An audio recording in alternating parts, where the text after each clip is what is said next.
Buenas noches, mis hermanos. Es una bendición saludarlos y compartir una vez más la bendita palabra del Señor con cada uno de ustedes.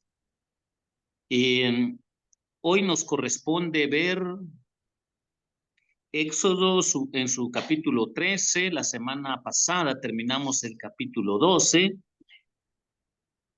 Entonces, por favor, mis hermanos, Vamos a leer algunos versículos del libro de Éxodo. Éxodo en su capítulo 13 para los que tienen sus Biblias. Y dice de esta manera: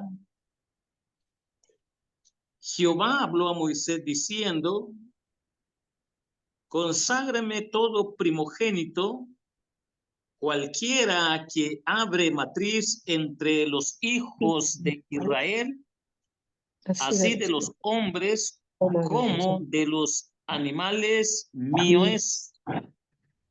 Y Moisés dijo al pueblo: Tened memoria de este día, en el cual habéis salido de Egipto, de la casa de servidumbre, pues Jehová os ha sacado de aquí con mano fuerte. Por tanto, no comeréis leudado. Vosotros salís hoy en el mes de Abib, y cuando Jehová te hubiere metido en la tierra del cananeo, del eteo, del amorreo, del heveo y del jebuseo, la cual juró a tus padres que te daría, tierra que destila leche y miel, harás esta celebración en este mes. 7 días comerás pan sin leudar, y el 7º día será fiesta para Jehová. Por los 7 días se comerán los panes sin levadura, y no se verá contigo nada leudado ni levadura en todo tu territorio. Y lo contarás en aquel día a tu hijo diciendo: Se hace esto con motivo de lo que Jehová hizo conmigo cuando me sacó de Egipto. Y te será como una señal sobre tu mano y como un memorial delante de tus ojos, para que la ley de Jehová esté en tu boca, por cuanto con mano fuerte te sacó Jehová de Egipto. Por tanto, tú guardarás este rito en su tiempo de año en año. Hermanos, esta porción de la palabra del Señor nos ayuda para que podamos nosotros recordar que nuestra lección de la semana pasada nos hace reflexión, mis hermanos, que por fe en Él hemos refugiado nuestras almas de la merecida venganza, poniéndolas bajo la protección de su sangre expiatoria. Nos mantenemos cerca de Él, descansando constantemente en Él, profesando nuestra fe en el Redentor y Salvador, y nuestras obligaciones para con Él y nuestras responsabilidades para con Él, de modo que todos los que pasan a nuestro lado sepan a quién pertenecemos, a modo que demos testimonio de esa fe. ¿Estamos preparados para su servicio? ¿Estamos dispuestos a andar en sus caminos y a separarnos de los enemigos del Altísimo? Cuando nosotros pensamos en esta realidad, Estas son preguntas de enorme importancia para el alma regenerada, para que el Señor dirija nuestras conciencias, para contentarlas con honestidad hasta que el Señor cumpla toda palabra. Pero ya cuando entramos en el capítulo 13, versículo 1 al versículo 10, podemos nosotros distinguir, mis hermanos, que en conmemoración de la destrucción de los primogénitos de Egipto, también hay una responsabilidad que Dios demanda a los hijos de Israel, a todos aquellos niños que rompen la matriz de una madre. Tienen esa responsabilidad los padres de consagrarlos a Dios, porque ellos van a ser cabezas de familia. Ellos van a ser responsables de las futuras familias. Ellos son los que tienen que dar testimonio de lo que Dios hizo por ellos en el momento que Dios demostró su justicia, su juicio hacia los primogénitos de los hijos de los egipcios, pero libertó, salvó, redimió a los hijos de Israel para que no muriesen en esa noche de juicio. Hermanos, podemos notar nosotros que la destrucción de los primogénitos de Egipto, de los hombres y de las bestias, de lo que fue tristemente aniquilado en aquella noche cuando pasó el juicio de Dios, tenemos que recordar que la liberación de los hijos de Israel, tenemos que recordar, mis hermanos, que la liberación de los israelitas, no solo en conexión con los primogénitos que no murieron, sino también liberar a todo el pueblo de la esclavitud, nos debe de hacer recordar que los varones primogénitos de los israelitas fueron apartados para el servicio del Señor. A veces, hermanos, se nos olvida esta responsabilidad que Dios demanda de todo padre que es regenerado, todo padre que ha nacido de nuevo. Se nos olvida, mis hermanos, en llevar a la reflexión que no solo basta, mis hermanos, decir Dios me salvó, Dios me liberó, sino también darle sentir a lo que Dios quiere que nosotros entendamos, que esos primogénitos son apartados para el Señor, le pertenecen al Señor. Por este medio se les hizo presente que sus vidas habían sido preservadas por medio del rescate de la expiación de la sangre de los animalitos, pero que solo nos enfoca a la expiación de la sangre de Cristo para el futuro, la que a su debido tiempo se iba a hacer por el pecado con la muerte y resurrección de nuestro Señor Jesucristo. Ellos debían también considerar que sus vidas fueron rescatadas de la muerte. Nos ayuda a comprender, mis hermanos, que no tenían que pensar que tuvieran algún derecho a sus primogénitos hasta que los presentaran solemnemente a Dios, tal y como Dios estaba dando la orden, y les diera su título de propiedad a ellos, aunque de forma temporal, pero sellada con el juicio y la sangre del Cordero, el juicio divino y la sangre del Cordero, para poder recordar este evento sobrenatural que sucedió en aquella noche. Mis hermanos, lo que por misericordia especial nos es devuelto debe de aplicarse a la honra y gloria de Dios. Por lo menos debe hacerse un reconocimiento de gratitud con obras de piedad y amor. Cada uno de nosotros podemos comprender esto, mis amados hermanos, que acá podemos comprender la conmemoración de la salida de los israelitas de Egipto. Debía observarse cada año, anualmente debía de recordar lo que pasó en esa noche. El día de la resurrección de Cristo debe conmemorarse. En Él fuimos resucitados con Cristo para que nosotros recordemos nuestra gran victoria, hermanos, que nos dio el Señor cuando nos rescató de nuestros delitos y pecados.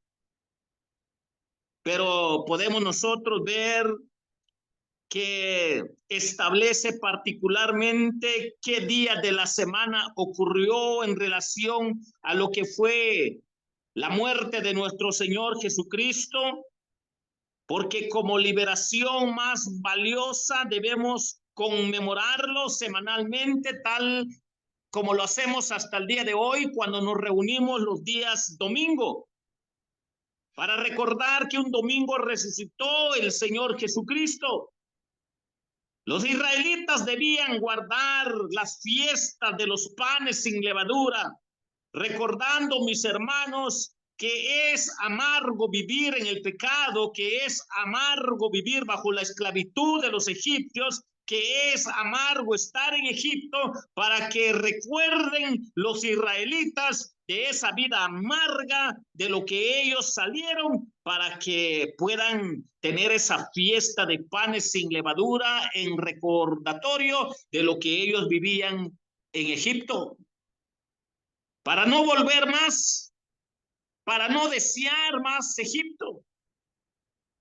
Entonces, a la luz de la palabra del Señor, nos ayuda a comprender estas realidades, mis hermanos.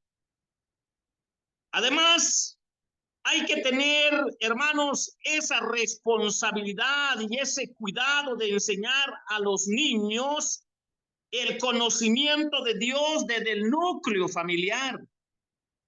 Esto es algo que ha sido tentador para muchos cristianos, muchas familias. Ha sido una desviación para muchos padres cristianos, porque ahora, tristemente, hermanos, se ha cambiado el orden que establece la Escritura. A veces los padres de familia creen de que, como ya son creyentes, como tienen hijos, como los están llevando a la escuela dominical, como por ahí tienen maestros que les van a ayudar una media hora o una hora en una actividad o dos actividades a la semana, los papás ya cumplieron su responsabilidad. Y hermanos, eso no es el orden bíblico. El orden bíblico es que cada padre tenía que enseñar a su hijo todos los días de la semana todo lo que acá sucedió, para que sus hijos comprendieran lo que fue la salida del pueblo de Israel de Egipto hacia Canaán, o la tierra prometida. O sea que el primer maestro del hijo no es el maestro de la escuela dominical, ni siquiera de ningún otro ministerio. Tiene que ser mamá y papá, cumpliendo esa responsabilidad de enseñarle la Escritura a su niño, a su niña, en su diario vivir, para que puedan crecer en el temor de Dios, de cómo Dios liberó a su pueblo de Egipto, cómo lo rescató, cómo enjuició a los egipcios, para que entiendan que esa sangre de animalito que se derramó en aquella noche solo estaba tipificando lo que iba a ser la sangre del cordero en el futuro.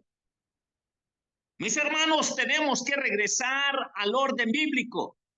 Y el orden bíblico, hermanos, es que cada padre de familia que tiene hijo, niña, niño, hermano, en su núcleo familiar, tiene que empezar de nuevo para que sea su maestro, para que sea su maestra, para que sea su tutor en las enseñanzas bíblicas, para que regresemos al orden de las Escrituras, porque la escuela dominical, hermanos, es para apoyo nada más, para que se puedan ayudar en algo las familias, pero la primera responsabilidad, mis hermanos, está en el núcleo familiar para que Dios sea glorificado y los hijos entiendan su responsabilidad, y máxime aquellos quienes han roto la matriz de una madre, porque Dios les demanda de doble responsabilidad espiritual, moral y ética al primer hijo de la familia, porque tiene que en el futuro ayudar no solo a sus hijos que vienen en el futuro, sino también a sus hermanitos que vienen después de él. Si es que la familia llegan a tener 2, 3, 5, 10, 15 hijos,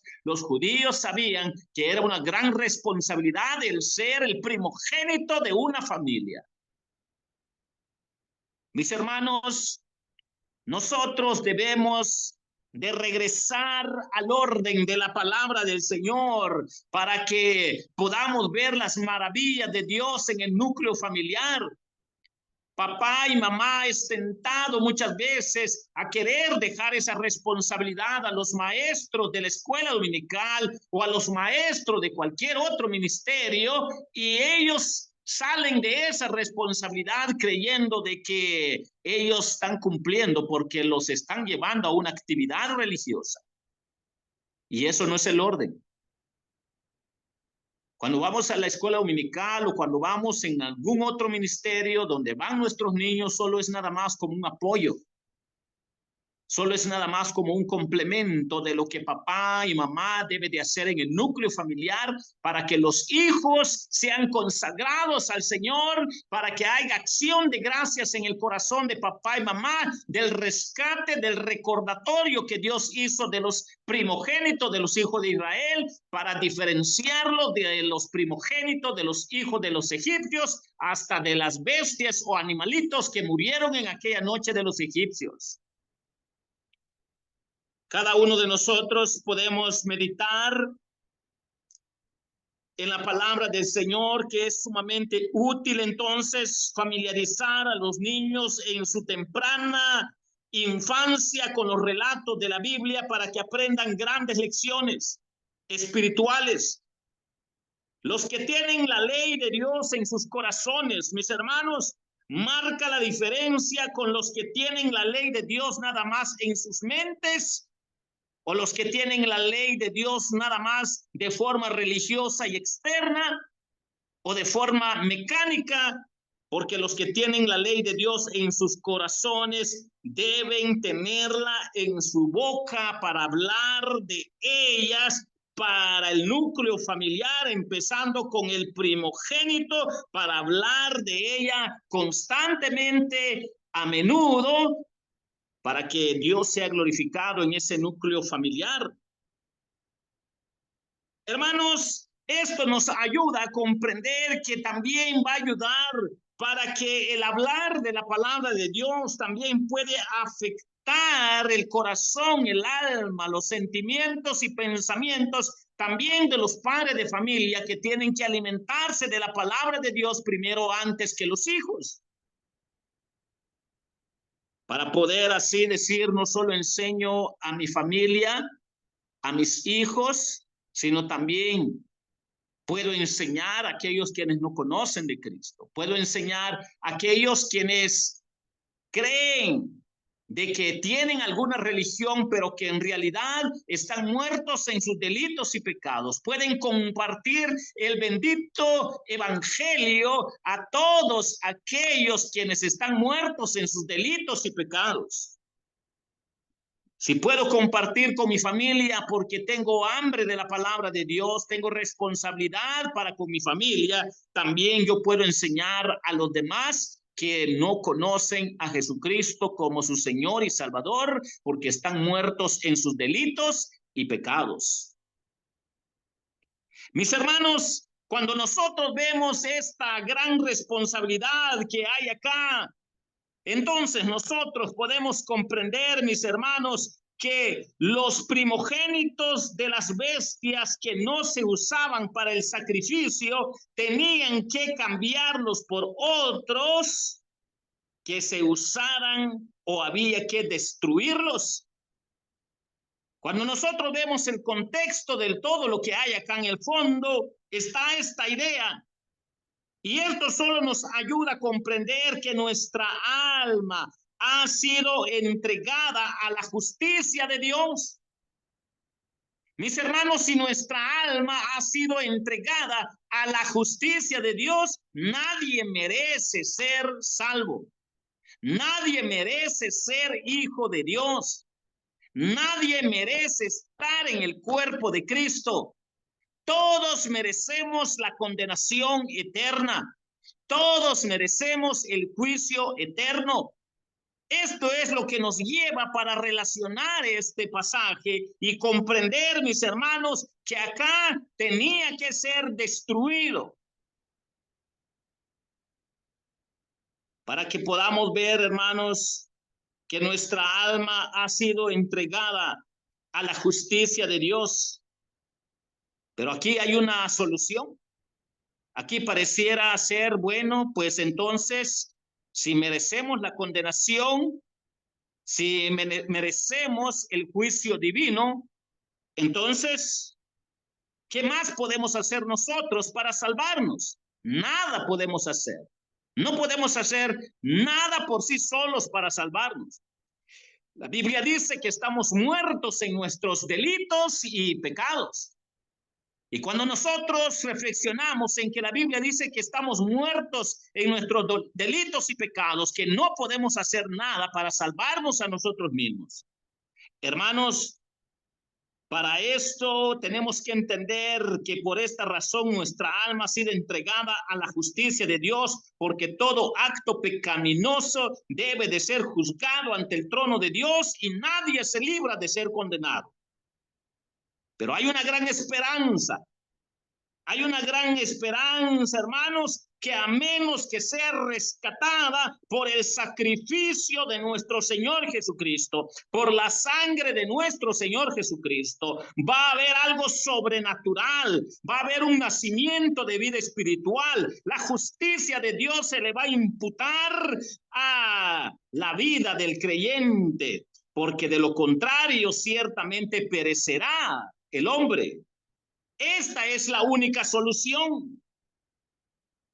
Estas instituciones les recordarían continuamente su deber de amar y servir y perdonar en el Señor para que marquen la diferencia, lo que significa ser pueblo salido de Egipto para Canaán, lo que significa ser primogénito, que tienen doble privilegio, doble responsabilidad, lo que significa ser padre liberado de Egipto hacia Canaán, para que veamos nuestra responsabilidad, mis hermanos, en estar de manera ordenada en el cuerpo de Cristo, en la iglesia de Cristo, que nadie está obligado a hacer lo que tiene que hacer si no lo hace, porque ni aún con todo lo que haga él o ella no puede hacer nada para alcanzar algo del cielo. Nada. Lo que hay dentro de él o dentro de ella, el hombre de fe, es el fruto de la obra expiatoria de Cristo, del sacrificio de Cristo, el fruto de su poder, lo que fue la victoria de su excelencia de vida sin pecado, que empieza a renacer, que empieza a crecer, que empieza de menos a más, para que se vea la gloria de Dios en el Hijo de Dios, para que se vea la santidad de Dios en el Hijo de Dios, para que se vea cómo Dios obra en la vida del hombre. Y en esto concuerda que sí nos salvamos por obras, pero no por las nuestras, sino por las obras de Jesucristo, quien derramó su sangre en la cruz, y que cuando caímos rendidos a sus pies por viles pecadores, reconociendo que no tenemos de otra que reconocer que solo Jesucristo puede salvar y perdonar pecados. Solo de esa manera el Señor nos imputa de la justicia divina para ya no ser condenado. Mis hermanos, podemos ver estas grandes verdades, que estas instituciones les recordarían continuamente su deber entonces de amar, servir y perdonar para aquellos hombres quienes son de fe. Podemos nosotros comprender que de igual manera, como creyentes, como parte del cuerpo de Cristo, El bautismo y la cena del Señor es un recordatorio de lo que fue su sacrificio en la cruz del Calvario. Y si se explican y si se observan adecuadamente, nos harán recordar nuestra profesión de fe en el Señor, nuestra responsabilidad en el Señor, para que nosotros podamos recordar, hermanos, que estamos en el cuerpo de Cristo, no porque lo merezcamos, no porque seamos buenos, no porque seamos inteligentes, no porque en realidad nosotros podemos hacer algo para el Señor, no, mis hermanos, sino porque Él obra en nosotros. Y en la medida que lo que hacemos es obra del Señor, glorifica el nombre del Señor, tal y como la Biblia dice. Todo lo que no es de fe es pecado, no agrada al Señor. O sea, cualquier cosa que hagamos en el cuerpo de Cristo, como creyendo que es parte de nuestro esfuerzo para quedar bien en el reino de Dios, o para quedar bien porque le estamos dando algo a Dios, o para que miren los hombres que nosotros estamos haciendo algo, cuando lo hacemos en ese enfoque, mis hermanos, vamos por mal camino. Porque el siervo sufriente dio todo por su cuerpo, por su pueblo, por los hombres de fe. Porque el siervo sufriente ya pagó todo, y cuando hay algo bonito en nosotros es la obra de Cristo en nosotros. Y cuando hay algo malo en nosotros es nuestro orgullo, nuestra soberbia, es nuestra falta de fe, nuestra falta de conocimiento en la palabra de Dios. Razón tiene alguien en decir, cuando vean las cosas bonitas en mí, eso es Dios obrando en mí. Pero cuando vean cosas malas en mí, eso no es Dios, eso soy yo el que estoy actuando de manera incorrecta, pecaminosa. Nos ayuda a comprender, mis hermanos, lo que era la responsabilidad de los padres, lo que era la responsabilidad de los primogénitos, el recordatorio que Dios les demanda al pueblo para conmemorarlo anualmente, su responsabilidad de educar a los hijos en el núcleo familiar para que el cuerpo de Cristo esté lo más sano, para gloria y honra del Señor cuando estamos en comunión. Si regresamos al orden bíblico de que papá y mamá tienen que educar a los niños con la palabra de Dios antes que cualquier maestro de cualquier ministerio, hermanos, la gloria va a ser para el Señor. Y no es que nos sirva que estemos sembrando, que estemos trabajando en los ministerios que trabajan con los niños, jóvenes o adolescentes. Es bueno. Pero el orden correcto es que papá y mamá lo haga antes que ellos, para que los niños aprendan a entender todas estas grandes verdades que Dios les delegó a papá y a mamá para recordarles por qué los sacó de Egipto para Canaán, para que entendamos que ahora el cuerpo de Cristo entienda por qué Cristo los rescató, para que en esta Canaán espiritual solo nos prepare para la Canaán celestial, con las diferentes responsabilidades que tenemos, sometiéndonos en obediencia y reverencia a la palabra de Dios, para que Dios obre en nosotros para su gloria y para su honra. Mis hermanos, la otra semana vamos a aprender un poco más. Dios les bendiga.